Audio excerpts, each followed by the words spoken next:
Enabling batch payments on Brex can streamline your payment processes and save time. Follow these steps to set it up effectively. Step 1. Log into your Brex account. Access your Brex account by entering your credentials on the Brex website or app. Ensure you have the necessary permissions to manage payments. Step 2. Navigate to the Payments section. Once logged in, locate the Payments tab on the dashboard. This section contains all payment-related features, including batch payment options. Step 3. Select Batch Payments. In the Payments section, look for the Batch Payments option. Click on it to access the Batch Payment Setup interface. Step 4. Upload payment file. Prepare a CSV or Excel file with the payment details, including recipient information and amounts.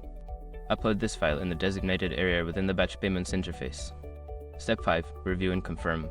After uploading, review the payment details for accuracy. Once confirmed, submit the batch payment for processing. You should receive a confirmation once the payments are successfully scheduled.